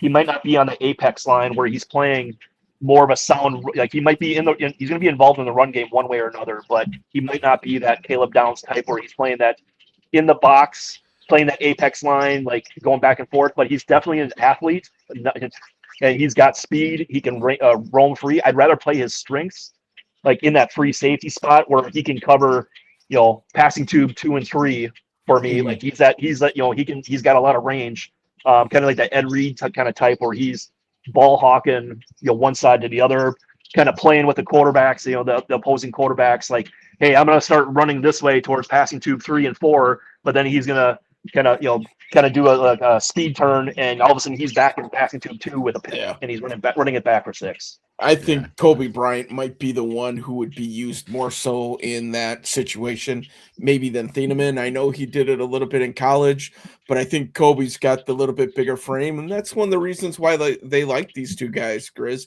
is that they can be interchangeable. Thieneman has experience playing down in the box. He's a willing tackler. He shows up with authority as well, maybe plays a little bit bigger than what his stats his measurables may say. So he might not knock you out, but he's going to get you down type of thing. Barlissimo with one last question on 13 personnel. The rules for release of the tight end with pass pro responsibilities. Does he automatic rule for check release, for example, or check flat, check wheel, check drag, etc.? I guess a lot of it depends on the team that you're going against, the player in that position, like what kind of athlete is he. So you get like a Myles Garrett side, like let's say we're over there, like okay, like he's gonna be rushing most of the time. Like if he comes in C gap, like I'm gonna chuck him, I'm gonna help out the tackle. I'm gonna bump him inside to the C gap so I can check release out to the flat. I don't know if that gets to the question there, but it's all based on film study, scheming it against, like, as far as like, what do you do? Like, there's no like automatic check release. Like, you might be like, if let's say this, like let's say Kmet is over on that side with Garrett, and he's locked in with a tackle, and their responsibility is to keep him wide, keep him outside the D gap. Well, now he might, swing himself back inside on an interior tight end screen where, just kind of punching Myles Garrett up the field so he can spin back inside and get another lineman underneath there with him. So that's more like game planning kind of thing. We could spend hours on that, like, hey, what kind of different things, different scenarios kind of thing. I could spend 6 hours on just talking about a tight end. Like, okay, I'm going to release here based on this defensive player. I'm going to do this, and this is going to be the play call, or we're going to do this, on the check release. And it might just be one player. It's like, hey, I got a guy like, trying to think of, let's say, Edgerrin Cooper for the Packers. All right. So like I might be spy check, like I might be motioned into the backfield and Ben Johnson might motion me into the backfield. So now it's a 21 personnel where Kmet's in the back, Roush is in the backfield, let's say, and he's just spying on Cooper. Like, okay, is he coming or is he not coming? If he doesn't come, all right, now I got a check release. Either I got like a Texas route coming over the middle. If he blitzes, or if he goes out that flat, I got an option route, like left, right. You see a lot of Rams with Kyron Williams, with Sean McVay doing that, where they'll check release on the outside, like, hey, that guy doesn't come. All right, now I'm into my pass route, and I'm going left or right. And I'm not the first option for the quarterback. I'm like the third, maybe The fourth safety option valve type of thing. yeah, and that way, I got time to execute. Like Kyron Williams, I would have time to execute my check, my read, and then get out to my route, and then make a break off of that defender, whichever way I'm going, and then I'm looking for the ball. And I know the quarterback's not going to throw it in the back of my head because he's looking at his number one, his number two, number three, and then all of a sudden I'm the number 4 guy. Or if he starts scrambling, now you're in scramble drills. That's a whole different animal. Like, with high, low, left, right, moving with the quarterback kind of thing. That's a whole nother teaching thing you do during practice during the week. Say, hey, well, we're going to have this situation. This is what our rules are going to be. So with that answer, so what you're saying is there's so much minutia involved in it that it will change from week to week even. Yes. Yeah. Yep. D end to D end. Yeah. Excellent. Great questions. Great answers. This is great. Rookies are not always guaranteed elite until we see them play. Correct. Mm-hmm. Don Burr says Pittsburgh's been running 13 for years and years. Yeah. Cards ran it. Yeah, Pittsburgh. I mean, they got some really good tight ends there. I know they got the big guy from Georgia. He's built like an offensive lineman, almost like a big D tackle, and he's like 380 pounds. But he's like 6'8" or something like that. Yeah, I think did they end up letting him go? I think he went to another team. Yeah, I know who you're talking about. I can't remember his name either, but yeah, good stuff, man. Yeah, Pittsburgh's another good example of how they're trending towards 13 personnel. The Chargers, one of my former team that I used to like. They got Njoku, they got Gadsden, and they got another guy I think from Miami at tight end. So, but yeah, they're going 13 personnel, even though they never did. They didn't run hardly any last year. So, yeah, you're definitely seeing a lot of it. Good stuff, guys. Good stuff. All right, guys. Any last questions before we let Coach go here?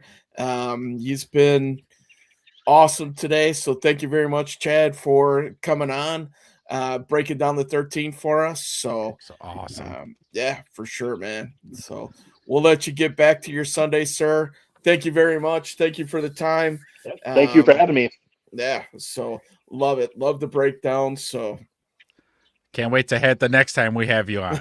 Yeah. Just let me know and what you guys want to talk about, and I'll see what I can put something together for you and have another football discussion. I love talking ball. Awesome, man. Yeah, this last hour disappeared like that. Hour and a half almost. So yeah, and now you understand why 6 hours goes by so fast. I do. Yes. Yep. Yes. I still want to keep talking, man, but I know we're getting ready to lose you here. So yeah, I got like 6 or 7% battery, so I'll probably drop off for a bit, and then I'll try to hook back on in the vehicle with you guys. Sounds good, man. Until then, again, thank you, Chad. You have a great day. Thank you for the presentation, man. That was awesome, man. Really appreciate it. You're welcome. All right, have a good day, sir. Yeah, you too. See you. There. Woo!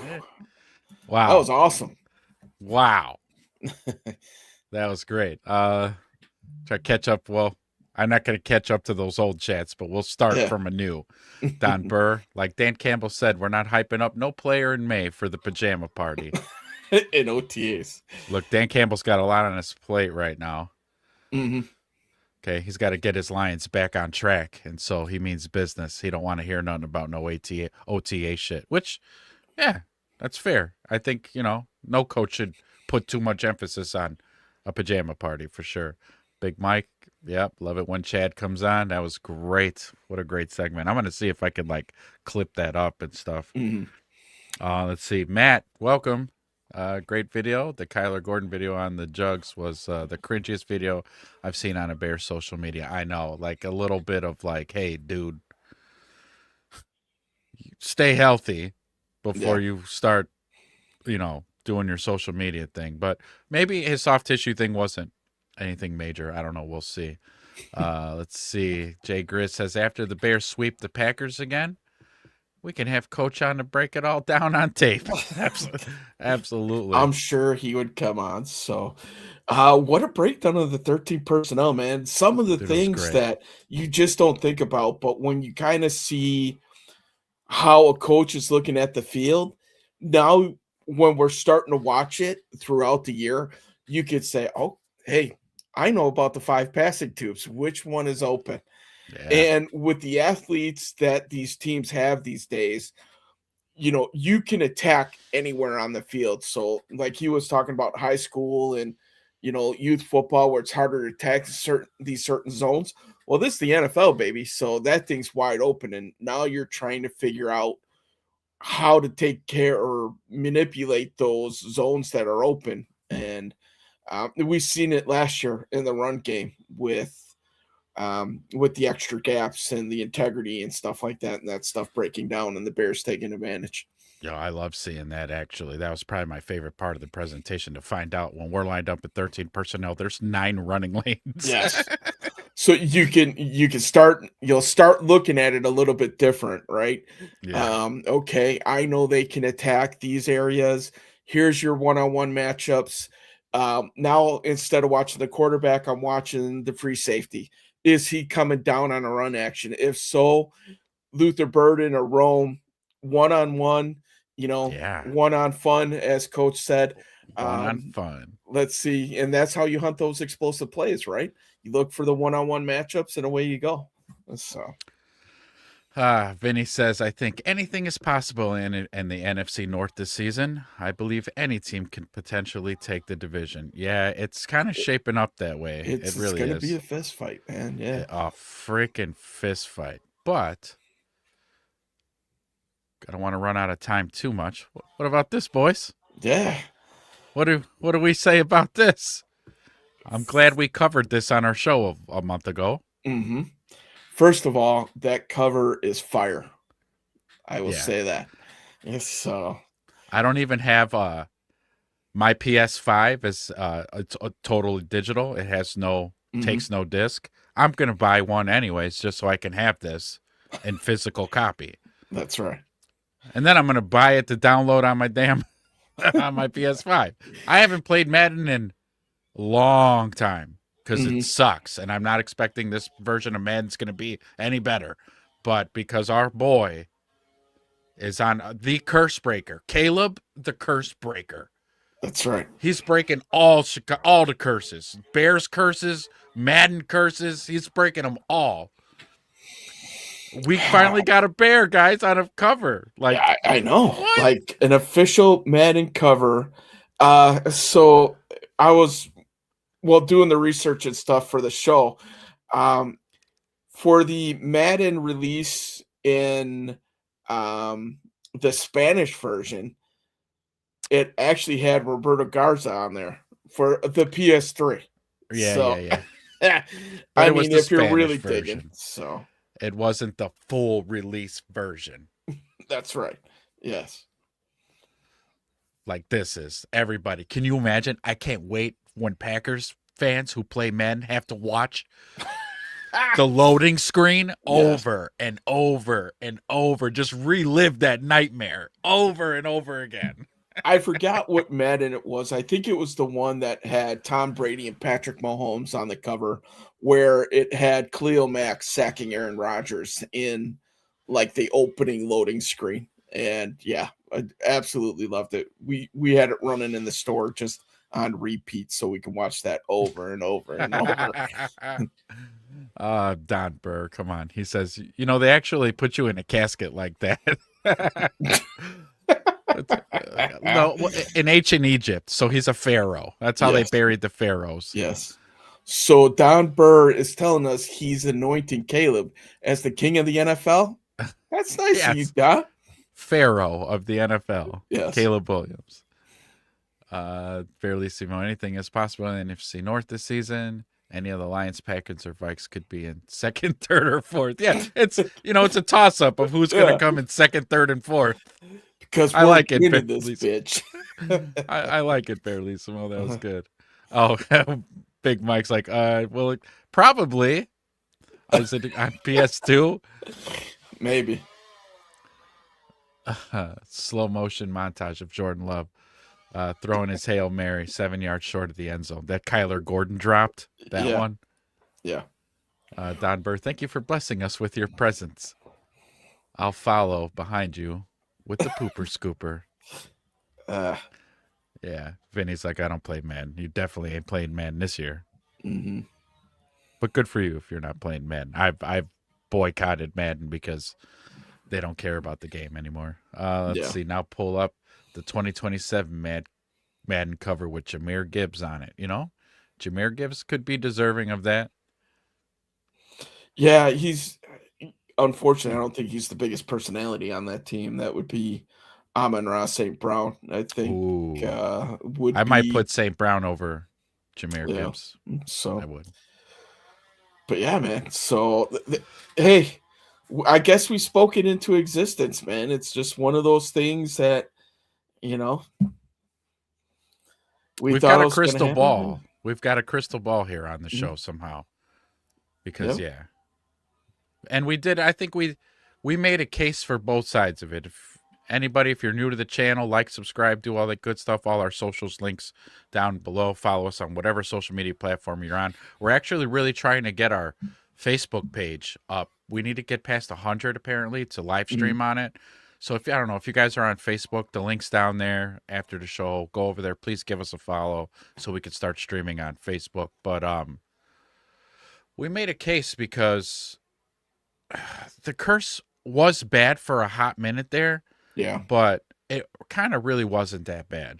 And I think because I rewatched the end of the show, Wedge was like, get Caleb off the don't put him on no damn cover. And then I was looking at it half glass full saying, no, this means the Bears are turning a corner if he gets on a Madden cover. The respect is starting to bear fruit. Mm-hmm. So will the Bear love finally? Will we hear Troy Aikman say nice things this year?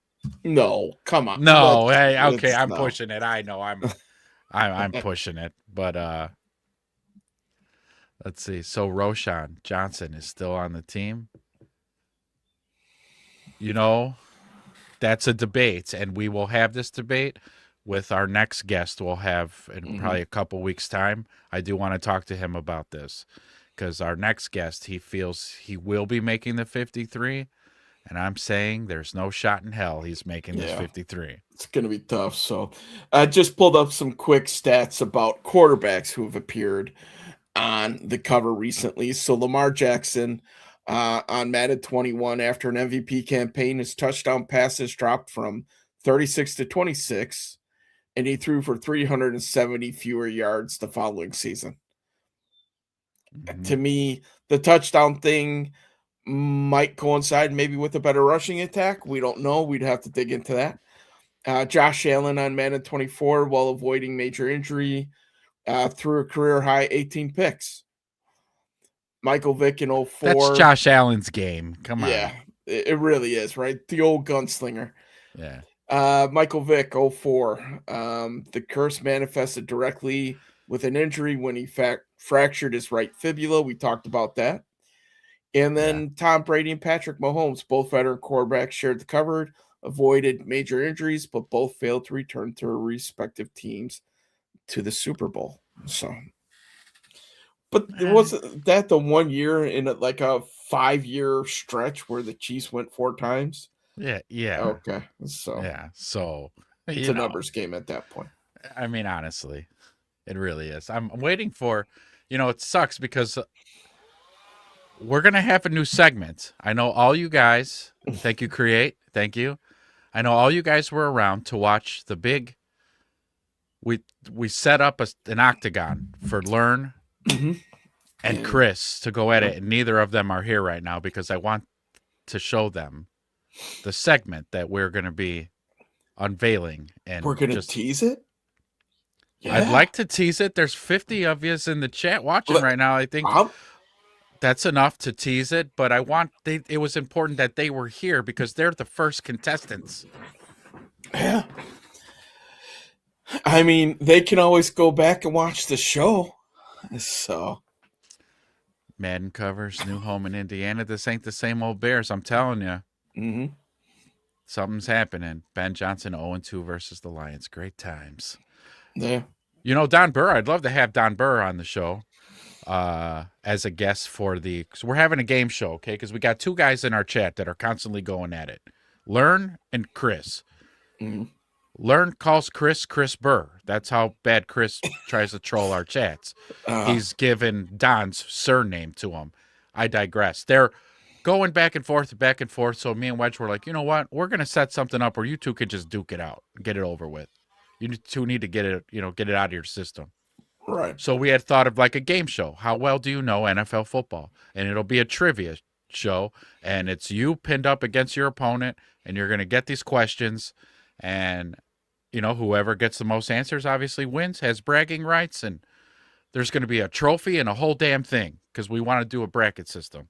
Mm-hmm. Well, Wedge and I had given it a lot of thought and put in a lot of effort off camera we created a segue for the game show. If you all are interested, I don't know, give me a thumbs up in the chat and I'll play it for you. We will tease it here today and right now.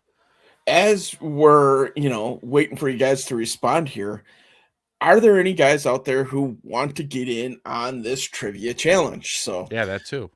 We're looking at 16 contestants. Christopher, Learn have already spoken for their spots because they're kind of the inspiration there for it. So if there's anybody else that wants to get in on this trivia challenge, the way that we're going to do it, I think we've kind of talked through it. It's going to be a 10-question format where you guys answer all 10 questions. It's going to be NFL based, but with a fairly heavy Bears flair because let's be honest, it's the Everything Bears show, right? Yeah. But a lot of the trivia questions are going to be like just general knowledge ones. An example of a question might be, who was the coach of the Super Bowl winning 85 Bears team, right? Or something along those lines. And then we'll have an 11th question just in case there's a tie. That will be a little bit tougher. So that's what we're looking at doing. It's going to be a round of 16 that will get cut down to 8. We'll probably do 4 of these head-to-head matchups per show. Noah wants in. All right, excellent. So we'll have 2 shows. That might change. The format might change a little bit, but whoever wins moves on in the bracket. They get slated up against another opponent, and then ultimately we will have a winner in this bracket challenge. So it looks like a lot of people want to see it, man. So who are we to say no, right? Give them what they want. Boys, buckle up. Enjoy. From the football capital of the Midwest, it's America's favorite test of football knowledge, featuring your hosts, Ezra and Wedge. Tonight, contestants will battle the clock, survive impossible questions, and attempt the unthinkable to prove once and for all, are you smarter than a Packers fan? And now, put your hands together for the hosts, Ezra and Wedge.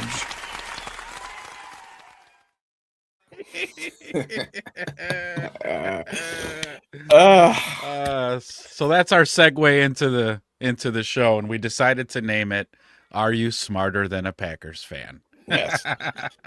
So if you guys want in, let us know. More the merrier, Vinny. That one's just for you there, buddy. So, but don't let that discourage you. I would love to have a token Packers fan in this bracket. So, you might be the dedicated guy for that here. So, Vinny's the guy. mhm. I'm telling you, Don Burr. And Don Burr, I think he would be don't sleep on Don Burr if he's in the brackets, because Don Burr, I hate to fucking admit it, but Don Burr kind of knows football. So, Yeah. and he knows probably more than just Bears. He probably knows other shit too. Create, thank you, man. Yeah. thank you. Don Burr, thank you. But yeah. But because you got to think, right? After this next set of OTAs, dude, it's dead for 4 weeks. There's nothing. There's going to be no trades.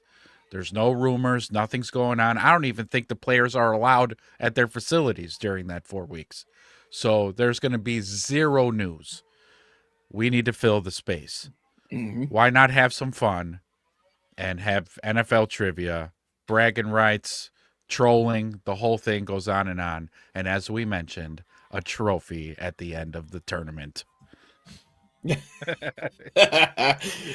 So Barely Smo brings up a good point. Does the Packers fan have a phone a family member? Because if so, that's basically going against the whole of Wisconsin. Oh, We actually, when we were kind of figuring out how this was going to work, we talked about this.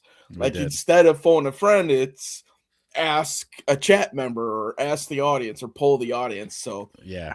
We're still working out the finer points of this. The one thing, though, guys, that we do ask, if you guys want to get in the bracket, we just need a commitment that you're going to be able to make it on either Wednesday or Sunday, because the way that the brackets work up, it's going to be kind of ongoing type of thing. So, it would be a little bit of a time commitment, but the rounds I'm thinking are only going to take maybe 10, 15 minutes tops. 15 tops. So, yeah. So what we're thinking, we'll have those 10 questions. We'll have everybody answer those. So you guys can answer at home type of thing. And obviously we'll go through the answers of the questions so you can kind of test yourself as well. Yeah. And then, we'll crown a winner from there. Yep. Big Mike, you're going to have to brush up. Yep. Go back and read a few articles, watch a few condensed games. Mm-hmm. Yeah, hit the YouTubes and watch a couple condensed games. Noah says his mind's a steel trap. He remembers everything. All right, don't sleep on Noah neither. Yeah. So it'll be a good time, guys. We love interacting with you guys. This is just another way that we can really leverage that. We have a great audience. So thank you very much, guys, for being as involved as you guys are. But it's a way that we can have a little bit of fun, fill the void, like Ez was saying. And then, man, we'll do this. We'll make this an annual thing here. So who's going to be the inaugural winner? And then, if you want to come on the show for your bragging rights and whatnot after you win the tournament, we can figure that out as well. So, absolutely.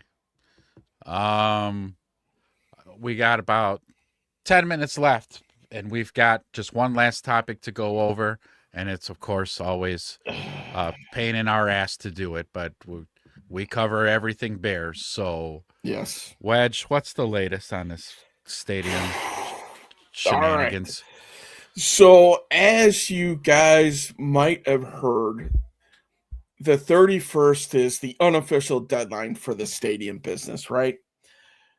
It's stacking up right now where this thing is coming down to the wire. We literally have about 12 hours before Illinois has the opportunity of taking this to a vote.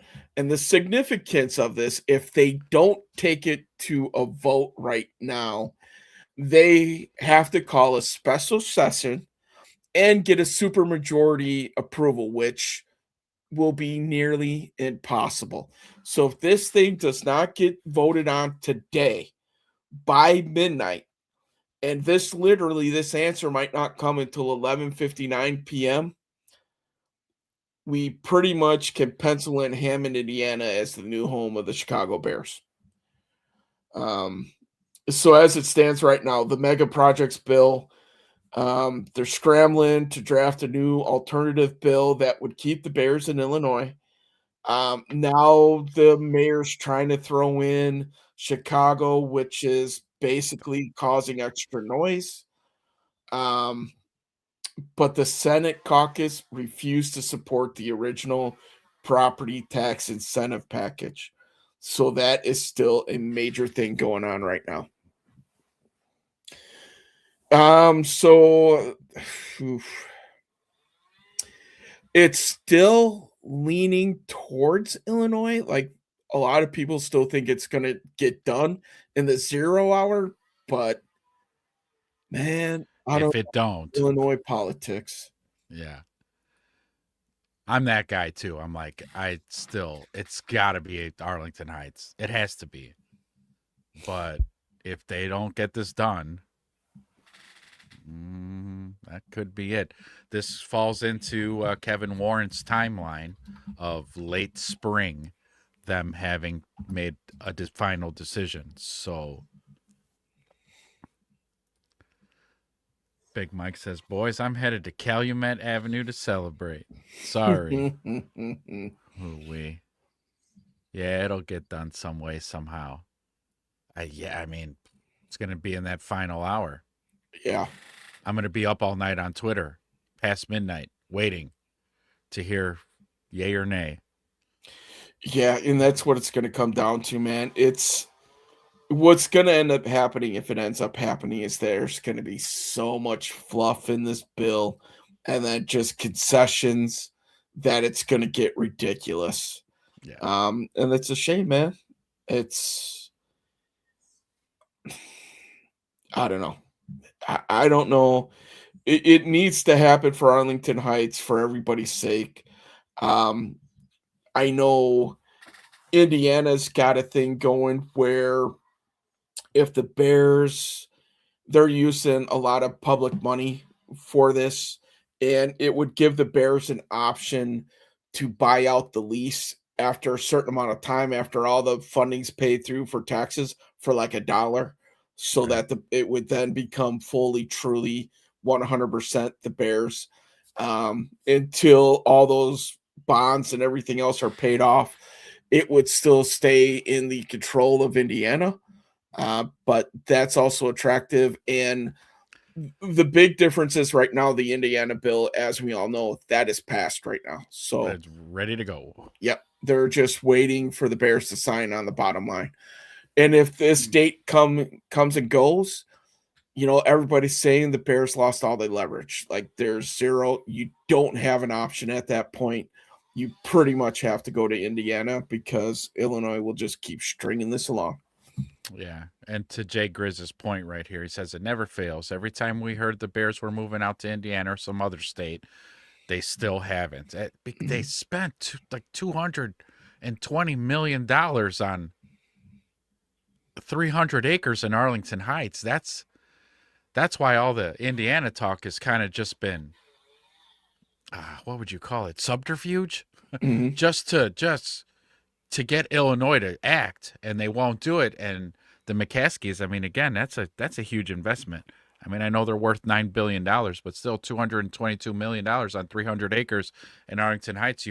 That means they had their heart set on that area to build the new stadium and Beartopia. So they're like still just waiting and waiting and waiting. But on the flip side of the coin, because we do get mad at the politicians in Illinois all the time, there is a reverse side to that very same coin where like maybe the McCaskies need to maybe meet somewhere in the middle, maybe.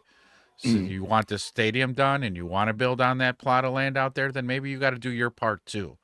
So blame to be had all around.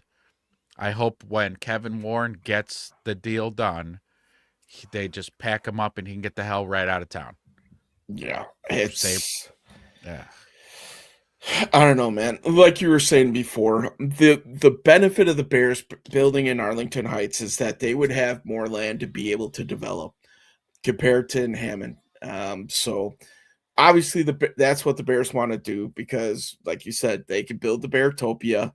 It would be all under their control, all on their land, but they need the tax certainty.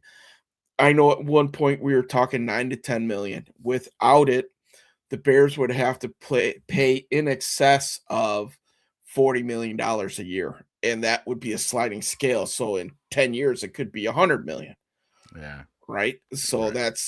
that's the biggest hangup. And in Illinois, everybody's saying, well, why is it fair that they could do that? But us as homeowners will have to pay on that sliding scale. Right. Well, the difference is if you want to keep big businesses like this or invite other corporations to headquarter here, they Right. need that type of certainty so that they can project out what they would have to spend type of thing as well. Without it, you can't attract other businesses to come in and headquarter here. You might lose the Bears, et cetera, et cetera. Other states have adopted this and it's worked out well. It's an Illinois thing, man, at this point. Yeah. Jay Grizz, I love the avatar, by the way. Yeah. I want that on a poster. He said just as long as they don't pull the Cleveland Browns on us, like when they moved to Baltimore in the middle of the night. It might be in the middle of tonight, actually. At the middle of the night tonight. Don't go to bed without keep checking Twitter every few minutes. Yeah. Whew. I don't know, man. Yeah, Big Mike, Hard Rock is loaded with Illinois plates along with the dunes. Oh, yeah, the fans are going. I don't give a shit if they move to Springfield. Like, the They showed Bears up fans when are, they were there. Bears fans are going. That's right, they did. Champaign, Yeah. right next door. So, yeah, the Bears fans, they travel. They'll go.